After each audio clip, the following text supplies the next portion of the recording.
오늘 아침 우리에게 주시는 하나님의 은혜의 말씀은 사도행전 16장 1절에서 5절까지의 말씀입니다. 다 같이 봉독하겠습니다.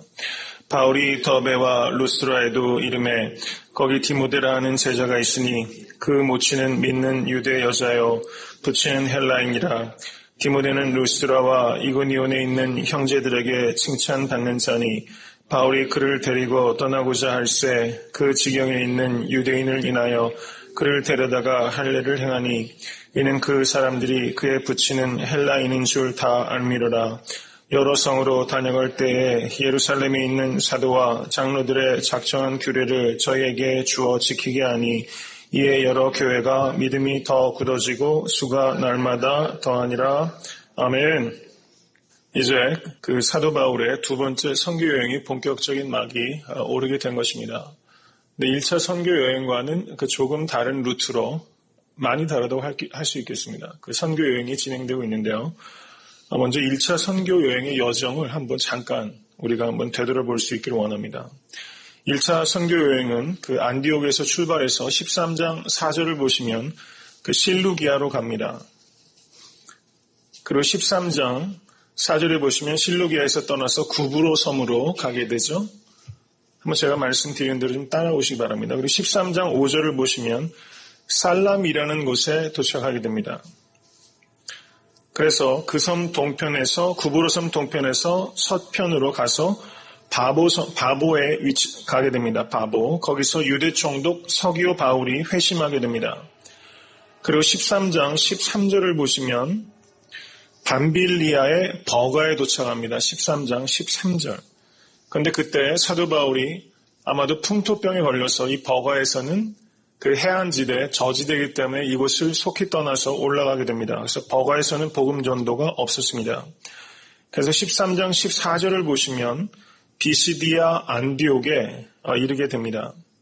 그리고 비시디아 안디옥에서 회당에서 말씀을 선포했는데 비시디아 안디옥에서 또 유대인들이 그 유력한 자들을 선동해서 비시디아 안디옥에서 쫓겨나게 되죠. 그리고 13장 51절을 보시면 이고니온에 이르게 됩니다. 이고니온에서도 하나님의 은혜 복음의 능력이 나타나서 많은 사람들이 예수님을 믿지만 역시 복음은 믿는 자들과 또 믿음을 배척하는 자들 두 가지로 이렇게 나뉘게 되는 것입니다. 그래서 이고니온에서 사람들이 돌로 치려고 했는데 그곳을 속히 떠나게 됩니다.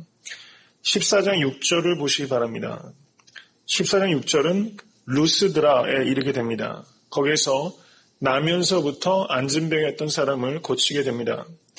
그런데 유대인들이 역시 와서 사람들을 초인해서 유혹해서 루스드라에서는 바울이 이제 돌로 맞게 돼서 거의 죽을 뻔한 그런 박해를 당하게 됩니다.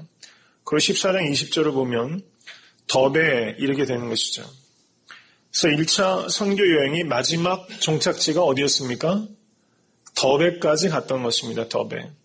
그래서 다시 이제 안디옥으로 돌아가면서 버가에 이르게 되죠. 14장 24절. 그리고 아달리아 14장 25절에 이르러서 거기서 배를 타고 안디옥으로 돌아온 여행입니다. 그러니까 1차 선교 여행의 마지막 선교지는 이제 더베였던 것이죠.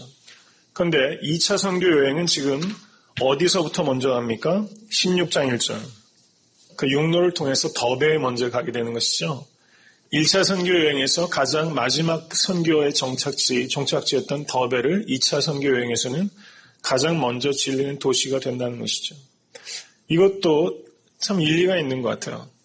제일 마지막에 들렸던 곳을 이번에는 제일 먼저 들림으로 인해서 이렇게 모든 것들을 조화롭게 안배하고 있는 것이다. 이렇게 보여집니다. 오늘 본문 말씀을 보시면 16장 1절에 디모데라는 제자가 있습니다. 이 디모데는 그 사도 바울이 루스드라에 복음을 증거했을 때 거기에서 제자가 된 그리스도인입니다. 바울과 디모데의 만남은 참 복된 만남입니다. 바울을 멘토라고 말할 수 있다면 이 디모데는 멘토를 받는 사람, 멘토리라고 말할 수 있는 것이죠. 성경에 보면 이렇게 스승과 제자, 영적 아버지와 영적 아들의 귀한 만남이 성경에 많이 있습니다.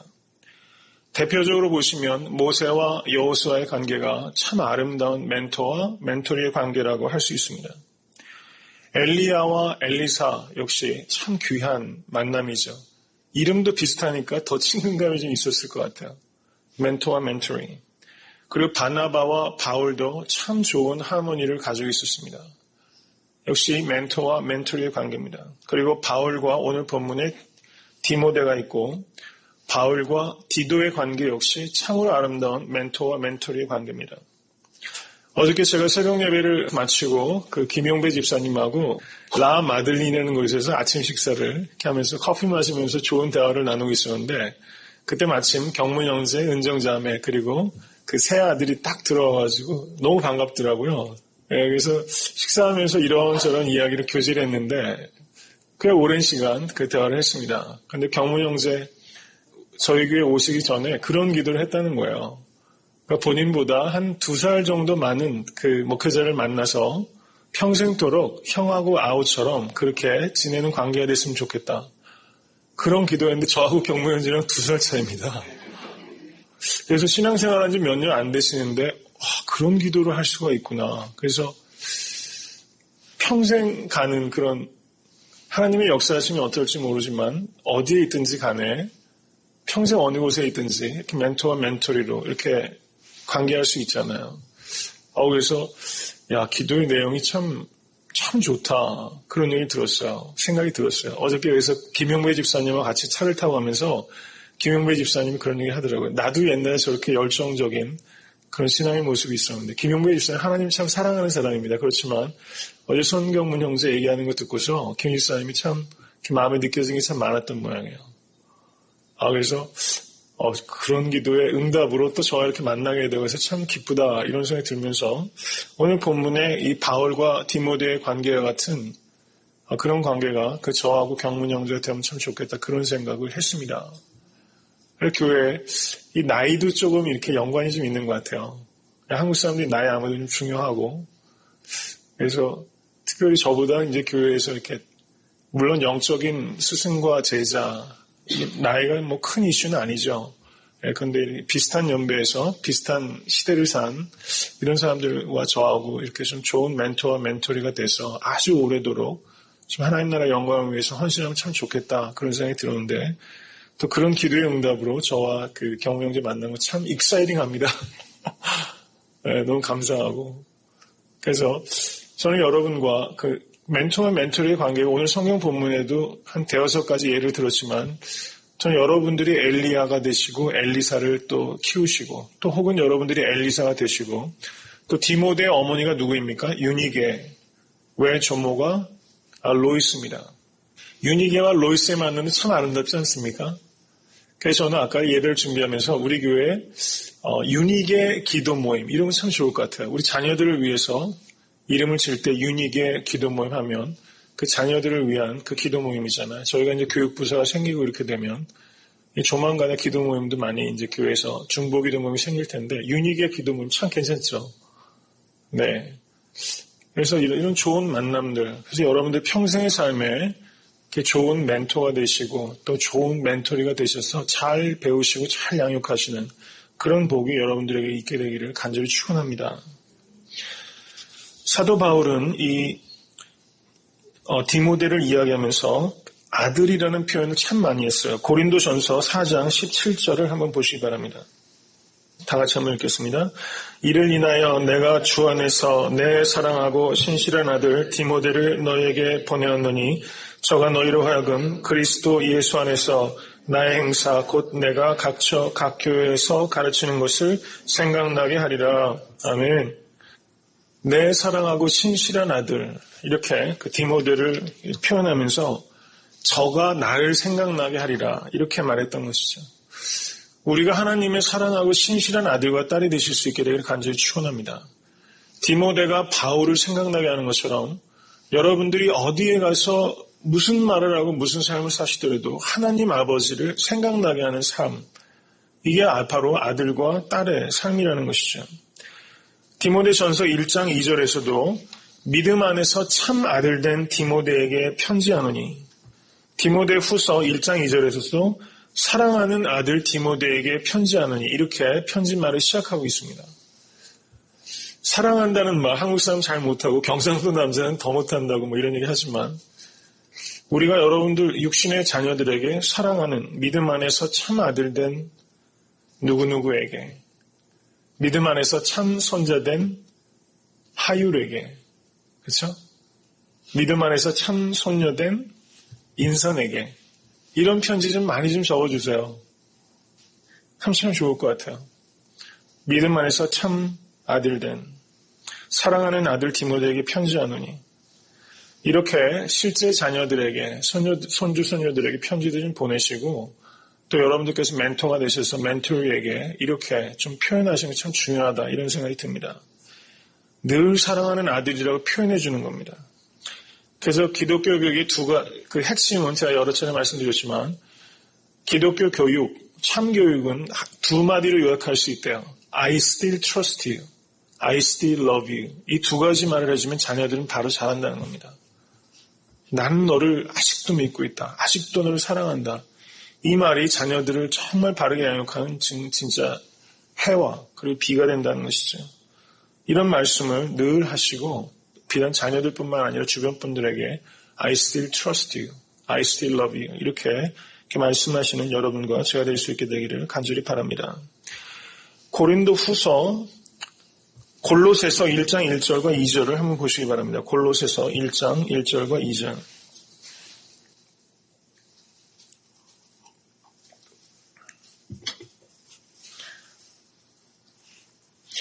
다 찾으셨습니까? 한번 읽겠습니다. 하나님의 뜻으로 말미암아 그리스도 예수의 사도된 바울과 형제 디모데는 골로새에 있는 성도들 곧 그리스도 안에서 신실한 형제들에게 편지하노니 우리 아버지 하나님으로부터 은혜와 평강이 너희에게 있을지어다. 아멘. 골로새서의 저자가 지금 누굽니까? 바울과 디모데라고 했어요. 그런데 그 바울 서신 중에서 무려 6개의 편지의 저자를 바울이 바울과 디모데라고 표현합니다. 고린도 후서에서도 그렇게 얘기했고요. 빌립보서, 골로새서, 데살로니가 전후서, 빌레몬서에서 바울과 디모데가 편지하느니 이렇게 얘기했어요. 참 바울이 큰 사람이다 이런 생각이 듭니다. 얼마 전에 한국에 보니까 카이스트의 한 교수가 그 학부생 이름을 제가 정확히 어떤 학교인지 기억이 안 나요. 아마 경희대학교 학생인 것 같아요. 논문에다가 공동 저자로 카이스트 교수와 경희대학교 학부생 이름을 같이 넣었어요. 그 보통 한국에 그 논문 이렇게 보면 심지어 교수들이 학생들 논문 관리가 그렇더라고요. 제 선배 하나 연수대학교에서 교수를 하고 있는데 예전에 연구하고 이러고 있을 때는 자기 아이디어, 자기 논문 다 교수 이름으로 나가더라고요. 뭐 잘못 개선되어야 될 부분이기도 하지만 관례이기도 한데 한국의 그 카이스트의 교수는 자기 공동 저자로 그 아티클을 내면서 학부생 이름을 넣어가지고 신문에 나타난 걸 제가 봤습니다. 그런데 오늘 바울 사도를 보면 사실 이거 거의 다 바울 사도께서 이야기한 거를 글 쓴 사람이 필사한 건데요. 거기에 바울과 디모데가 편지하느니 하면서 공동 저자의 이름으로 자기가 사랑하는 아들, 신실한 아들 디모데 이름을 같이 올려주고 있다는 겁니다. 이렇기 때문에 멘토가 될 수 있다고 생각이 됩니다. 늘 세워주고 그리고 늘 역할을 주고 하는 이런 자세, 영광의 자리에 자기만 싹 들어가고 남의 것 가로채는 게 아니라 이렇게 중요한 일들, 역할 속에서 그 자기와 자기 사랑하는 그 제자 그리고 영적 아들의 이름을 같이 올리는 이런 마음을 우리가 배울 수 있게 되기를 간절히 바랍니다. 이게 정말 참 스승의 그 모습이라고 생각이 됩니다. 이제 오늘 본문에서 또 굉장히 중요한 이슈가 한 가지가 더 있습니다. 16장 3절을 보시면 바울이 이 디모데에게 어떻게 했습니까? 할례를 행했습니다. 그런데 그때까지 이 디모데가 할례를 받지 않았는데 그 이유는 디모데가 아버지가 헬라인, 그릭이었기 때문에 할례를 받지 않았던 것입니다. 그런데 16장 1절을 보면 부친은 헬라인이라 이렇게 표현되어 있죠. 근데 성경 원어는 His father was a Greek 이렇게 했습니다. His father is a Greek이라고 안 해요. was a Greek. 이거는 이미 아버지가 세상을 떠난 사람이라는 것을 암시하는 겁니다. 아버지는 이미 세상을 떠났지만 그리스인이기 때문에 그러니까 그리스 컬처 안에 사는 사람이라는 겁니다. 이방인이기 때문에 할례를 받지 않았는데 바울이 지금 이 루스드라에 이르렀을 때 이 디모데를 할례를 주고 있습니다. 그런데 15장 1절 한번 보시기 바랍니다. 사도행전 15장 1절. 다 같이 읽겠습니다. 어떤 사람들이 유대로부터 내려와서 형제들을 가르치되 너희가 모세의 법대로 할례를 받지 아니하면 능히 구원을 얻지 못하리라 하니라. 이렇게 말하는 사람들, 할례 받아야지만 유대인이 되고 그리스도인이 되기 위한 전 단계로 유대인이 반드시 돼야 된다는 것이 이 할례를 주장하는 그 주데이저라고 합니다. 학문적으로 이 사람들의 주장입니다. 그래서 이 문제가 예루살렘 그 회의의 안건이 됐죠. 그래서 사도 바울은 이 할례 문제에 대해서 굉장히 엄격하게 가르쳤던 것입니다. 갈라디아서 1장 9절을 보시면 이렇게 말합니다. 내가 지금 다시 말하노니 만일 누구든지 너희의 받은 것 외에 다른 복음을 전하면 저주를 받을지어다. 할례 받아야지만 구원받는다는 가르침을 가르치는 사람은 저주를 받을지어다. 이렇게 얘기했어요. 갈라디아서 5장 2절을 한번 보시기 바랍니다. 갈라디아서 5장 2절. 갈라디아 교회의 문제는 한마디로 말하면 할례 받지 않으면 구원 못 받는다. 이렇게 말하는 거짓 선생들이 있었던 겁니다. 그것에 대해서 5장 2절 한번 읽겠습니다. 보라, 나 바울은 너희에게 말하노니 너희가 만일 할례를 받으면 그리스도께서 너희에게 아무 유익이 없으리라. 할례를 받으면 예수 그리스도가 낫땡이 된다는 겁니다. 이거는 완전히 잘못된 가르침이고 5장 6절 한번 보시기 바랍니다. 5장 6절 다시 읽겠습니다. 그리스도 예수 안에서는 할례나 무할례자가 효력이 없되 사랑으로서 역사하는 믿음뿐이니라. 아멘. 믿으십니까?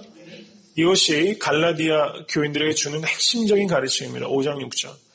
circumcision, 할례가 있던 없던 이것은 구원과는 무관하다. 오직 사랑으로서 역사하는 믿음뿐이다. 이것이 사도 바울이 얘기하는 원칙이고 예루살렘 그 회의가 결정한 사항입니다. 예루살렘 회의에서 결정한 사항은 4가지였습니다. 이 4가지만 이방인들에게 지켜라. 그 나머지는 신경 쓰지 말아라. 그것은 본질적인 문제가 아니다. 이렇게 얘기했는데요. 사도행전 15장 20절을 보시면 금한 게 첫 번째가 뭡니까? 우상의 더러운 것, 음행, 목매어 주인 것, 피, 이 4가지였다고 말씀드렸습니다. 그리고 이 4가지 금지 규정을 제가 말씀드렸죠. 이를테면 그 선지라든가 뭐 하다못해 뭐 순대도 먹으면 안 된다 이런 좀 엉뚱한 이야기를 하시는 분 계세요. 심지어 목회자들 가운데도. 그런데 이거는 전혀 그런 얘기가 아닙니다. 이 4가지 규례를 지금 우리에게 강요할 수 없어요. 이 4가지는 사도 바울이 이것을 이방인들에게 준 이유는 유대인들이 이 4가지는 도저히 용납할 수 없는 문제다. 그러니까 할례든 무할례자든 구원과는 전혀 무관하지만 이 4가지만 이방인들이 지키면 유대인들과 같이 테이블 펠로우십, 식탁 교제를 나누는데 이제 유대인들이 꺼리낌 없이 교제할 수 있는 조건이 되니까 이것만은 좀 에티켓으로 매너로 지켜라. 이것은 꼭 지켜라. 나머지는 자유롭게 할 수 있다. 이렇게 말하는 내용이죠. 그러니까 유대인들과의 테이블 펠로우십을 갖기 위해서 그 에티켓, 매너로 준 겁니다. 근데 이것을 지금 그리스도인들에게 적용해가지고 우리에게 적용한다면 우리가 유대인들하고 테이블 펠로우십 할 일 있습니까? 지금 유대인들이 이런 규례를 옛날에 이때 가졌던 그때의 방식으로 유대인들이 지금 테이블 펠로우십 지키는 거 아니거든요. 그러니까 이것을 지금 우리에게 적용할 수 없다는 겁니다. 그런데 이것을 문자적으로 요 4가지는 우리에게도 적용되는 것이다. 이렇게 해석하는 분들 계세요. 전혀 그렇지 않습니다. 이것은 그 당시에 그 상황 속에 주어진 제한된 명령이라는 것이죠. 오히려 이 4가지 속에서 우리가 배워야 되는 것은 우리가 본질적인 것은 반드시 지켜야 되지만 비본질적인 것에 있어서는 우리가 유연성을 가지라는 것입니다.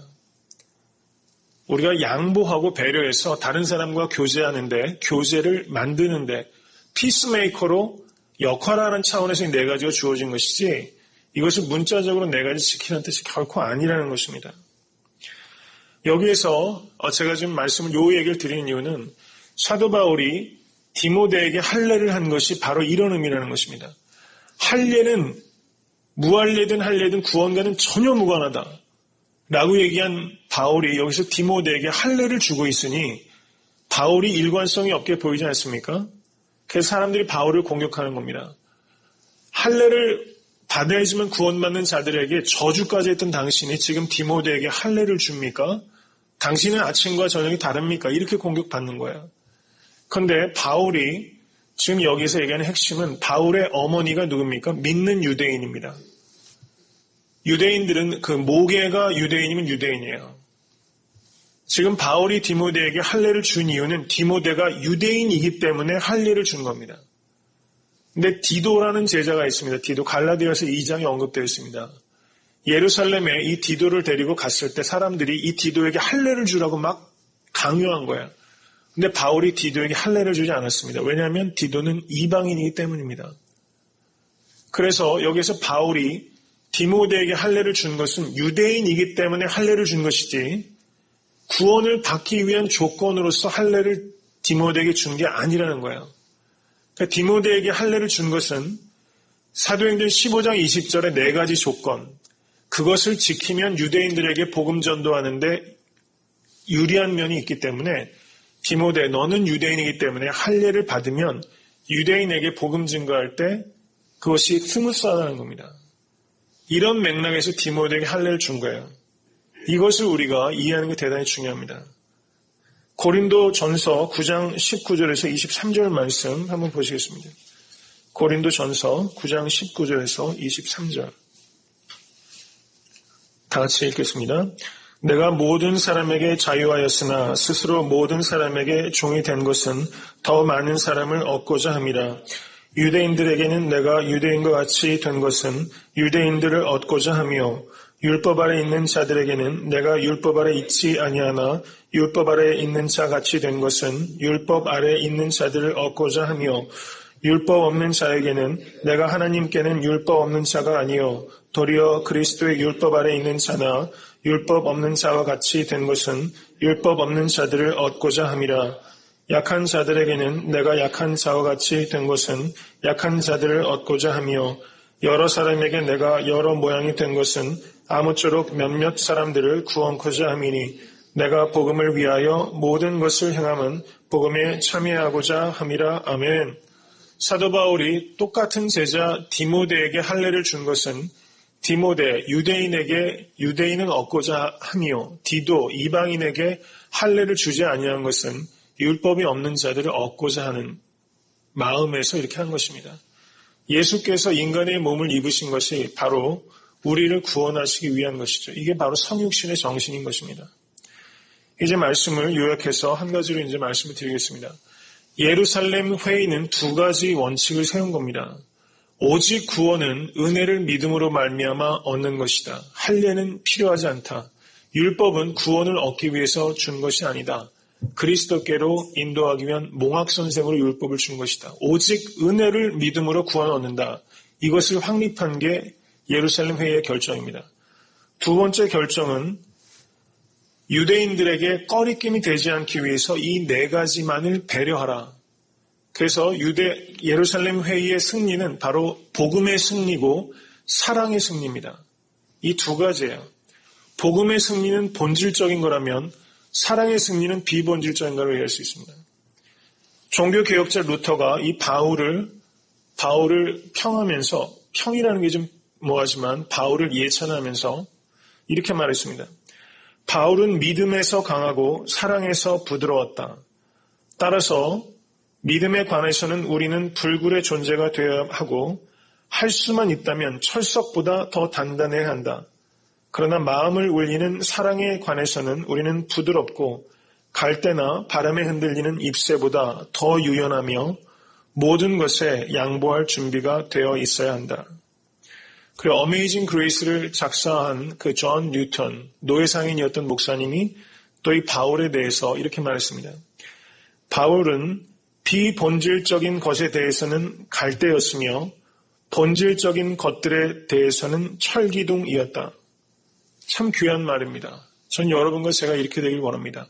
본질적인 것에 대해서는 철기둥이고 비본질적인 것에 대해서는 갈대.